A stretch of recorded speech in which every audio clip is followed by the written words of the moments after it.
La Universidad de la Experiencia llegaba una vez más al hogar de personas mayores de Calamocha, en esta ocasión de mano del escritor y periodista Miguel Menayerro con su conferencia Cosas que vi por los caminos de Aragón. Una vivencia en primera persona recorriendo de norte a sur la comunidad autónoma y haciéndolo encima de las dos ruedas en bicicleta. Para conocer qué es lo que motivó a este zaragozano natural de Madrid, y también para profundizar en toda esa conferencia que ha traído hasta la Villa Calamochina, lo tenemos hoy, esta semana, en Calamocha Noticias y pasamos directamente a saludarlo.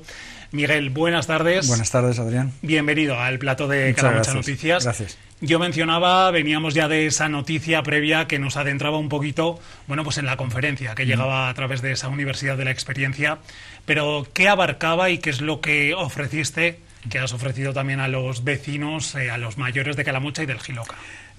Puedo decir que es un pequeño resumen de un libro que publiqué hace unos años, que publicó la Universidad de Zaragoza, que se llama Un viaje aragonés, donde en realidad son dos viajes, en bicicleta ambos, es una afición que tengo desde hace muchos años. El primero de ellos lo realizo en 1991, atravesando Aragón de norte a sur por caminos y carreteras secundarias, por el lado oriental de las tres provincias.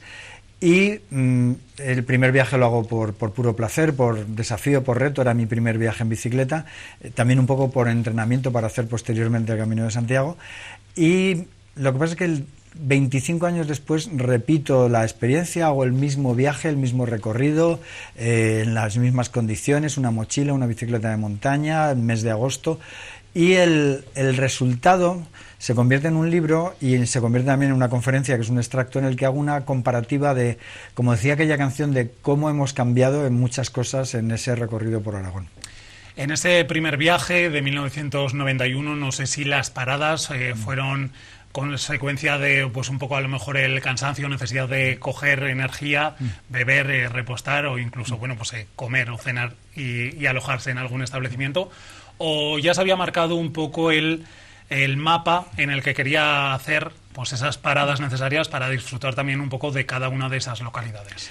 Bueno, llevas una planificación, como es evidente, pero luego te vas adaptando un poco a las circunstancias. Como bien dices, hay días en los que te encuentras más fuerte o hace menos calor y, bueno, pues a lo mejor te apetece recorrer más espacio, y días en los que a lo mejor el calor, el cansancio te llevan a parar antes de tiempo. Entonces, yo sí que llevaba una planificación. Sí que había un par de sitios en los que tenía clarísimo que tenía que parar porque había concertado con amistades que tenía en esos pueblos, en concreto en un pueblo de Huesca, en Guaso, donde iba a alojarme en casa del escritor Severino Pallaruelo, que me había invitado, y en Cantavieja, en Teruel, porque tenía también la invitación de Antón Castro, otro periodista y escritor que estaba entonces residiendo en Cantavieja, porque su mujer era la médico del pueblo, Carmen Gascón, y entonces esos dos sí que los tenía inexcusables. El resto me fui adaptando por el camino. Entonces, a lo mejor, por ejemplo, recuerdo que tenía previsto haber dormido en Alcañiz, pero como me encontraba fuerte esa tarde, pues dije, voy a seguir un poquito más, y seguía hasta Calanda, por ejemplo, me acuerdo.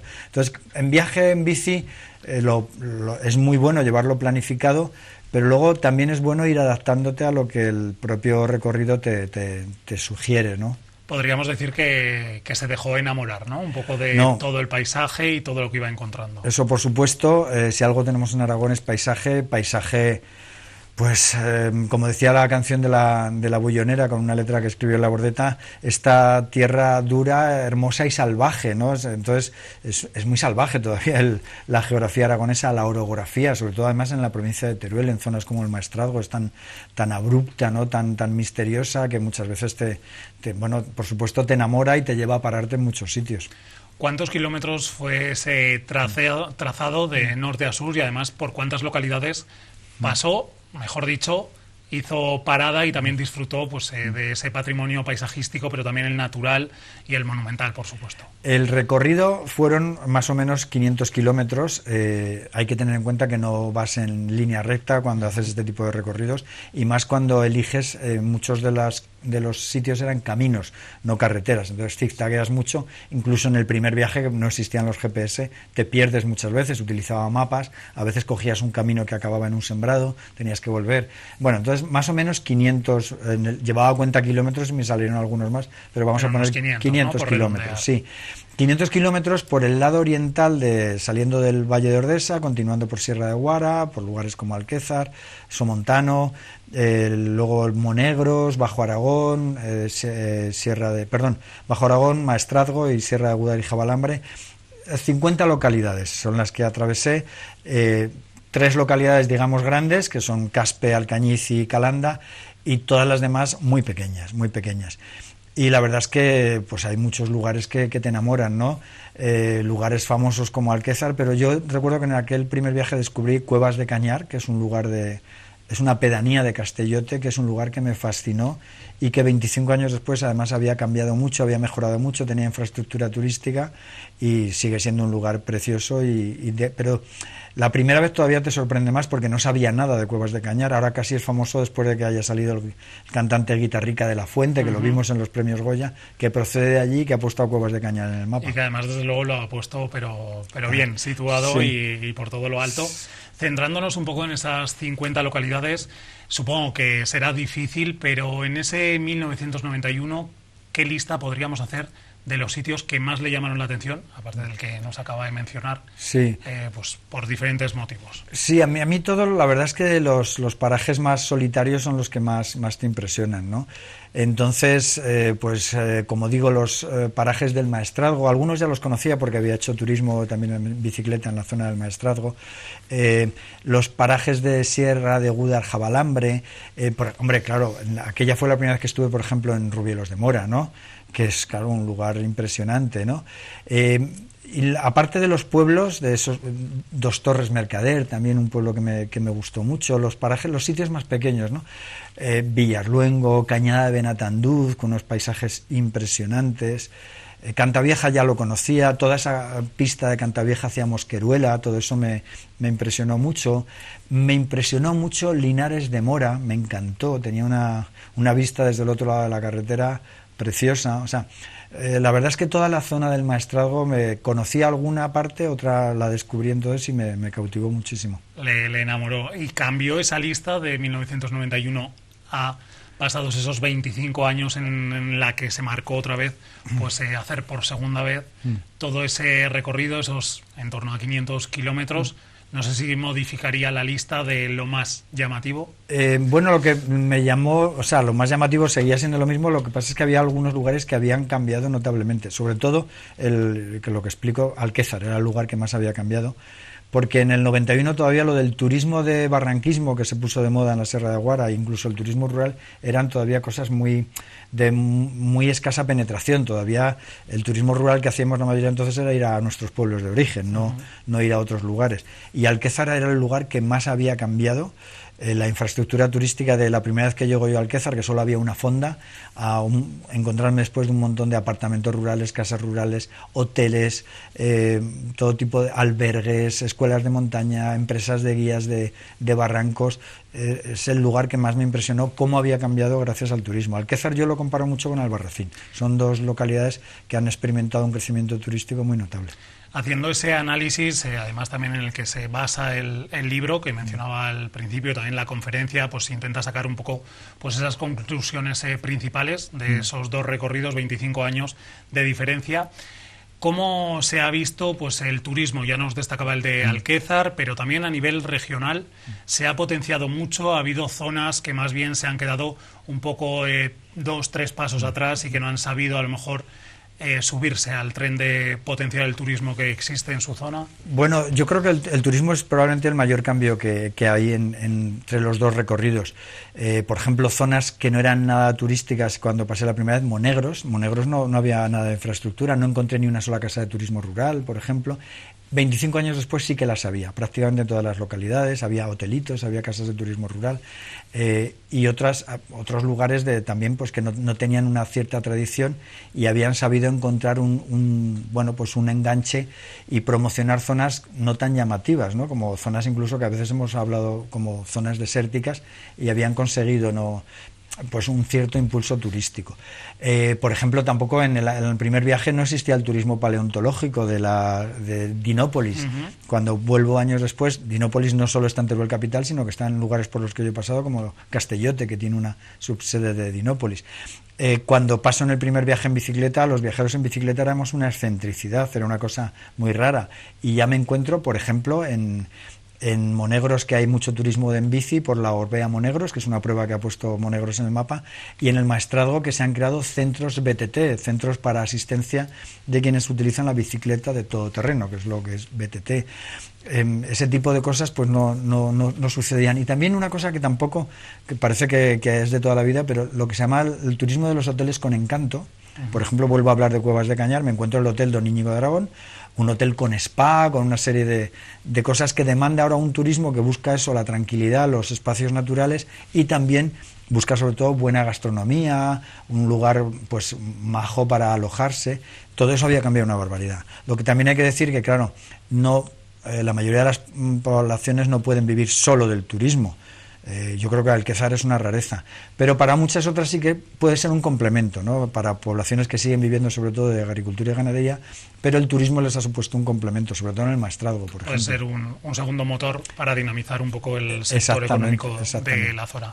En cuanto a esa parte más industrial, ¿cómo ha variado la geografía aragonesa? Y también a lo mejor, no sé si por provincias, es cierto que lo que es la provincia zaragozana pues apenas hace un paso por allí, porque bueno, pues se quería centrar un poco más a lo mejor en los pueblos y municipios de Huesca y Teruel, pero ¿cómo ha modificado también el sector de la industria pues en estos años? En la zona que recorrí yo, poquísimo, porque es una zona, bueno, que de localidades más bien pequeñas, entonces la provincia de Zaragoza, como bien dices, la atravesó la zona oriental, que es muy estrechita, solo pasó por Caspe, entonces la industria en esas zonas es prácticamente casi inexistente, o sea que pues habríamos que hablar algo de minería en alguna zona, pero muy testimonial, y bueno, algo de industria relacionada con la agroalimentación, eso sí que en algunos lugares pues sí que industria cárnica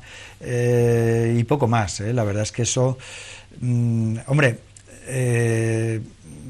estoy pensando, bueno, una cosa que había cambiado, pero tampoco es industria, es Motorland en Alcañiz, que se había creado, pero en general no ha generado industria alrededor. Sí que lo ha hecho el aeropuerto de Teruel, pero Motorland la verdad es que muy poquito. O sea que la industria está muy focalizada, todos lo sabemos, en el entorno de Zaragoza y luego un poquito en Huesca, un poquito en Teruel, pero las zonas rurales es muy escasa. Otro de los servicios también importantes, otra de las patas que también se centran en ese análisis después de los 25 años, es el sector de la educación. Sabemos y conocemos, bueno, pues que muchas escuelas rurales han desaparecido, otras incluso sí que han tenido opción de emerger, pero también cómo fue viendo pues esa evolución, ¿no? Que hablamos desde 1991 a 25 años después. Pues había pueblos que habían perdido ya niños, o sea, así de claro, y ya no tenían escuelas. O además, cuando pasó en el primer viaje, si no recuerdo mal, las escuelas exigían un mínimo de 5 alumnos. Luego ha habido localidades que incluso se han mantenido abiertas con 3 alumnos. Hombre, lo que sí había muchos años después era una dignificación de la enseñanza rural, una modernización de la enseñanza rural, incluso escuelas que se habían convertido en ejemplo para la enseñanza en muchos lugares.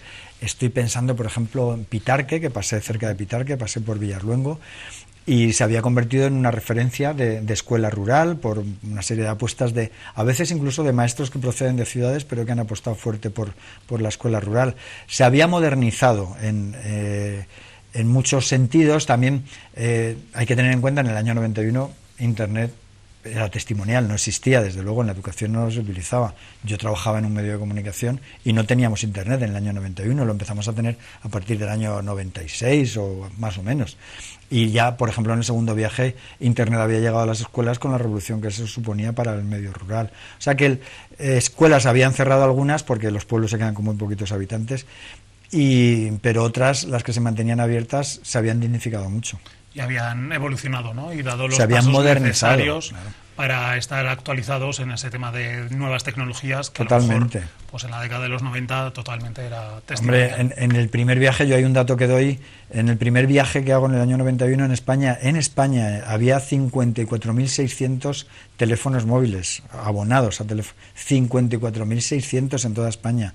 Cuando hice el segundo viaje había 50 millones de abonados, o sea, la telefonía móvil en el año 91 existía, pero era testimonial, era una cosa prácticamente de empresas. Yo trabajaba en una gran empresa como era la cadena SER, y recuerdo que los primeros teléfonos móviles los estrenamos para la Expo de Sevilla.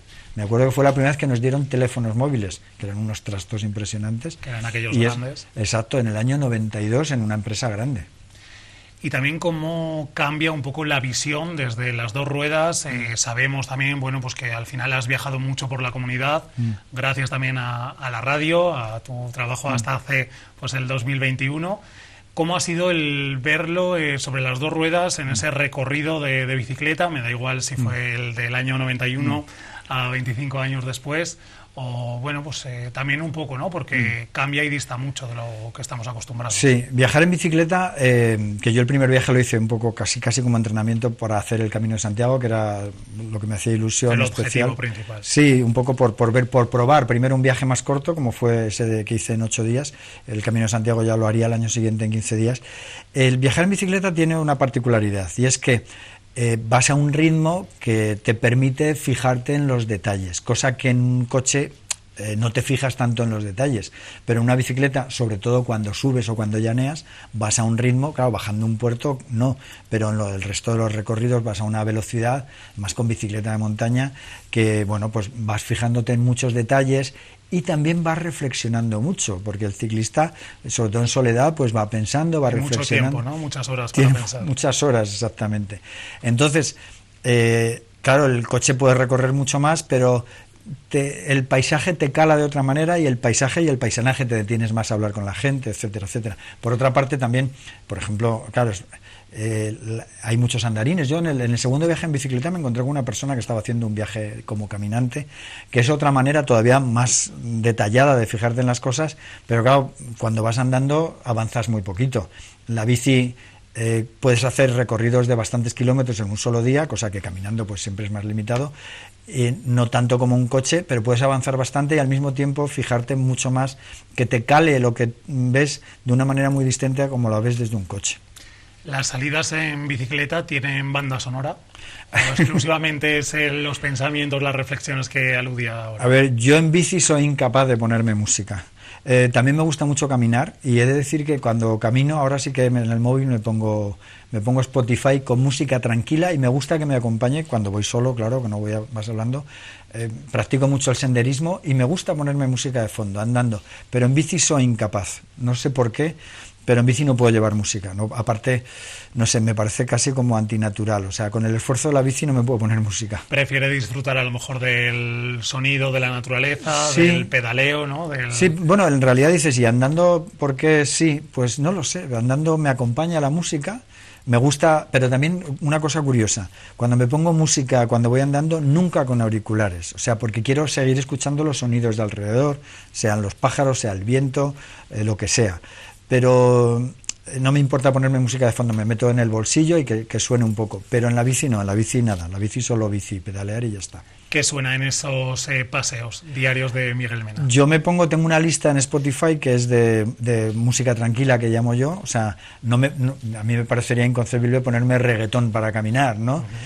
O rock and roll, no. Me pongo baladas, cosas muy sencillas que acompañan el ritmo del caminar, pues que es un ritmo pues lento, evidentemente.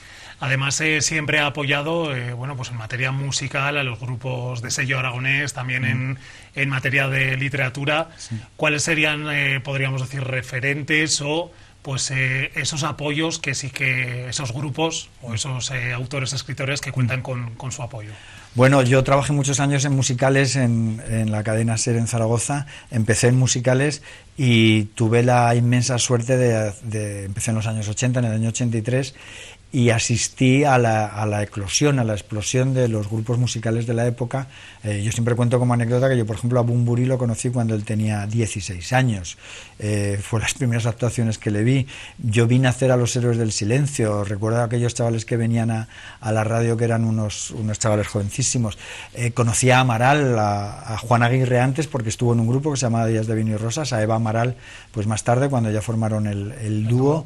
También los conocí cuando eran auténticos chavales, estudiantes muy jóvenes, a Carmen París, a tantos artistas, ¿no? Entonces, los años 80 están bastante mitificados, pero yo creo que hay motivo para mitificarlos, porque todos esos grupos, algunos no grabaron hasta los 90, como los propios Amaral o como Carmen París, pero ya la semilla de ellos estaba en los 80, Más Birras, me acuerdo, o sea, una serie de grupos que es la época a la que yo pues guardo más cariño.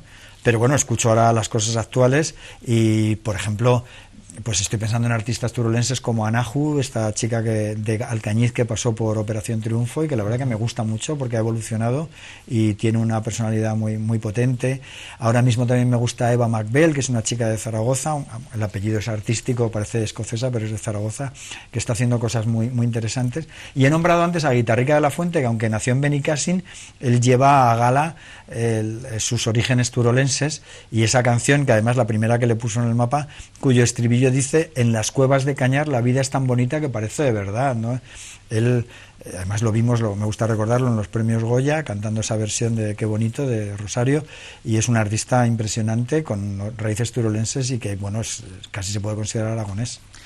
Nos ha traído aquí a la mesa, bueno, pues la conferencia por la que recorre Aragón, además también pues aludiendo a ese libro que da cabida a todas estas reflexiones, que acerca también a las aulas de la Universidad de Experiencia, pero otra de las facetas que tiene obviamente pues es la de escritor. En 2021 dejó la parte más periodística y se centró en la literatura. ¿Cómo ha sido el cambio? Bueno, pues desde ese 2021, además también pues en los últimos meses, adaptación también a una nueva etapa. Pues obviamente tengo más tiempo para escribir, porque como bien sabes, los medios de comunicación ocupan mucho tiempo, cada programa lleva detrás mucha preparación y todo el tema de producción, en fin, que es mucho más de lo que se ve o de lo que se oye.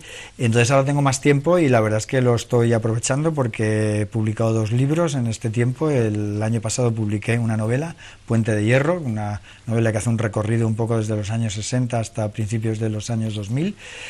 Una novela de ficción, aunque es cierto que tiene muchas cosas autobiográficas, una novela familiar muy basada en mi familia materna. Y ahora acabo de publicar un libro más de tono periodístico, un libro un poco de investigación, de testimonios, que he hecho en colaboración con la Cátedra de Despoblación y Creatividad que crearon la Universidad de Zaragoza y la Diputación Provincial de Zaragoza, en la que he estado localizando a gente de pueblos de la provincia de Zaragoza que dejó sus pueblos por diferentes motivos, unos por estudios, otros por trabajo, pero que, como bien sabéis, tanta gente que se ha ido de su pueblo, y he buscado gente que después de haber ido de su pueblo han vuelto porque han querido, no porque tuviesen necesidad o porque les hubiese ido mal en las ciudades, sino porque han querido volver y crear un proyecto de vida, no jubilados, sino crear un proyecto laboral, familiar, en sus localidades de origen. Lo hemos llamado Historias de Ida y Vuelta. Reunido a 52 personas de 45 localidades distintas, que cuentan testimonios muy interesantes. Hay personas de todos los perfiles y son muy interesantes para hablar de despoblación y también de repoblación, de cómo hay gente que ha querido volver a sus lugares de origen, y además lo cuentan en primera persona. Hay testimonios de todo tipo, porque hay alguaciles, hay arquitectos, hay agricultores, hay periodistas también que han vuelto, no a localidades muy pequeñas, pero por ejemplo a Ejea de los Caballeros, y se han montado una cosa de comunicación en Ejea de los Caballeros por una periodista que recuerdo ahora, y la verdad es que es un libro que ha sido muy bonito de preparar, y yo creo que también ha quedado muy bonito de leer. Además hay representantes también de la comarca vecina del Campo de Daroca, gente de Gallo Canta, de Horcajo, Used. De Used. Sí, la verdad es que, por ejemplo, usted es un arquitecto, que es Alberto Sánchez, un arquitecto que ha estado trabajando en Estados Unidos, que sigue trabajando con la Universidad de Berkeley y que apuesta por volver a su pueblo, donde se crió, donde pasó su infancia, donde vivió hasta que salió a estudiar, porque fue al Instituto de Daroca, pero hasta que no se fue a la universidad no se marchó del pueblo, y vuelve al pueblo y arrastra a otro arquitecto y a un ingeniero para una serie de proyectos que están haciendo, y algunos de ellos educativos, en torno a la rehabilitación de edificios. Él piensa en Uset había grandes casas solariegas y bueno, le da esa idea, ¿no? Entonces, ese es un caso, ¿no? Gallo Canta también, que es una zona compartida con la provincia de Teruel, pues ahí tenemos dos personas que apuestan por el turismo de naturaleza, pues Carmina, que es una persona que se convierte en guía de naturaleza, o Javier Mañas, todos. Exacto, pues Javier Mañas, que crea ese albergue ya Ayucán, que tiene ya fama, pues son también... Horcajo, el caso de Horcajo es impresionante, porque es una persona como el actual alcalde de Horcajo, que decide volver a su pueblo, donde ha pasado la infancia, pero él sigue trabajando en la Opel, y cada día él y su mujer trabajan en la Opel, trabajan de noche además, se van hasta Figueruelas, 115 kilómetros, y vuelven y lo hacen durante 30 años. Ese testimonio me impacta, pero ellos siempre dicen que fue una apuesta y que les gustaba y que lo disfrutaban más. Lo que es el ámbito y el medio rural siempre llaman su atención, ¿no? Sobre todo para, sí. Pues, o por lo menos las últimas obras, novelas, que siempre hay un reflejo o un guiño sí. a este territorio. Mi novela más celebrada, más reeditada, que lleva 20 ediciones, es Bendita Calamidad, que transcurre en el Moncayo. A ver, yo soy de esa generación que nuestros padres procedían de pueblos, mi madre de La Rioja y mi padre de Castilla, de un pueblo de Palencia. Soy de esa generación que los veranos los pasabas con los pueblos de tus tíos. Y soy incluso yo, aunque efectivamente en mi DNI pone nacido en Madrid, pero en realidad yo le digo a la gente cuando conozco que no se piensen en un Madrid de la Cibeles. Yo me crié en un barrio que se llamaba Colonia de Aviación, que era periferia del barrio de Carabanchel, que a su vez era periferia de Madrid, y mi infancia era una colonia de estas que estaba rodeado por campos de cereal y en la que veías a los pastores con las ovejas. O sea, esa es mi infancia, en realidad es en las afueras de Madrid, y era un sentimiento en los años 60 de pueblo, realmente de pueblo, o sea, vivías como en un pueblo. Podemos decir que natural de Madrid, como yo decía en la introducción, pero desde luego ya hijo adoptivo de Zaragoza, y también te sientes zaragozano. Me siento zaragozano, llevo 40 años en Zaragoza. O sea, de hecho, yo lo que no me siento es de Madrid, con todo el cariño hacia Madrid. Cuando me hablan de Madrid yo suelo decir Carabanchel, me siento más de Carabanchel, de esa periferia, porque además es mi infancia, y mi adolescencia. Sí, le tengo mucho cariño a Carabanchel Alto, que es que además es la zona más alejada del centro. No tiene nada que ver con lo que es el centro de Madrid, con la gran ciudad que es Madrid. Entonces yo me siento zaragozano porque son 40 años y es donde he afincado, donde he hecho mi vida, claro.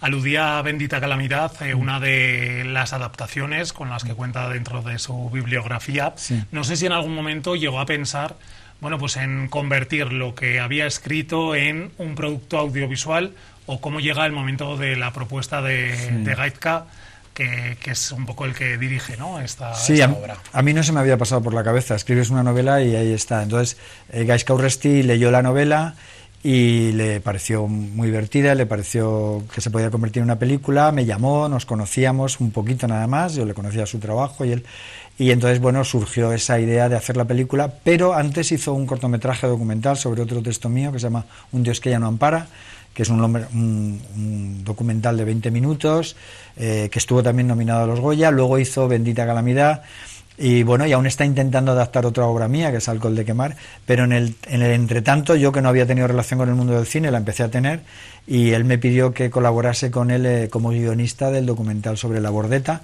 Además de celebración. Sí, porque hemos tenido la enorme alegría de llevarnos el premio Forqué en diciembre y el premio Goya, que eso sí que es un premio gordo, al mejor largometraje documental en los pasados premios Goya, ¿no? Y bueno, pues la verdad es que para mí el cine, me gusta mucho, pero me parece un trabajo agotador, ¿eh? El cine, se tardan mucho en poner los proyectos.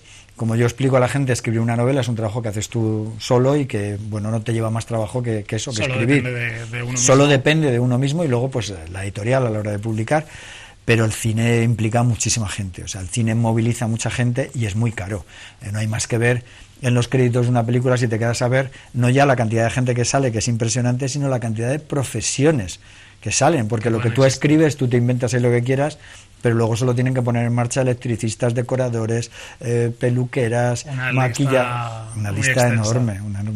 Por ir cerrando ya la entrevista y centrándonos también un poco en esa seña de literaria, 3 recomendaciones que Miguel Mena hace a nuestros espectadores, o incluso recomendaciones de libros, novelas que esté leyendo ahora mismo. Bueno, pues ahora mismo estoy leyendo a los Carmen Mola, porque tengo que entrevistarles en una serie de bibliotecas, en unos encuentros, y no había leído todavía. Carmen Mola es ese seudónimo que han utilizado tres guionistas, y dos de ellos, Antonio Mercero y Jorge Díaz, van a venir a Zaragoza dentro de unos días, y los voy a entrevistar yo. Y no había leído, yo la verdad es que no soy muy lector de novela negra, me he leído dos de sus novelas y la verdad es que me han parecido muy potentes, no me extraña. Me he leído con la que ganaron el premio Planeta, La Bestia, que no solo es novela negra, sino que además es novela histórica, porque está ambientada en el Madrid de 1843, durante una epidemia de cólera. Me ha parecido un libro potentísimo, duro también, porque hay crímenes ahí muy salvajes. Y me he leído también la última, que se llama Las Madres, ya una novela de la inspectora Elena Blanco, de esa saga, y la verdad es que muy potente. No me extraña el éxito de Carmen Mola, porque ellos son guionistas y saben atrapar al lector, entonces por ahí iría. Pero luego yo voy a recomendar, yo soy muy fan de Rosa Montero y de Elvira Lindo. Esas dos autoras recomendaría cualquiera de sus libros. Elvira Lindo va a publicar una novela, todavía evidentemente no sé nada en torno a ella, pero las leo con mucha frecuencia.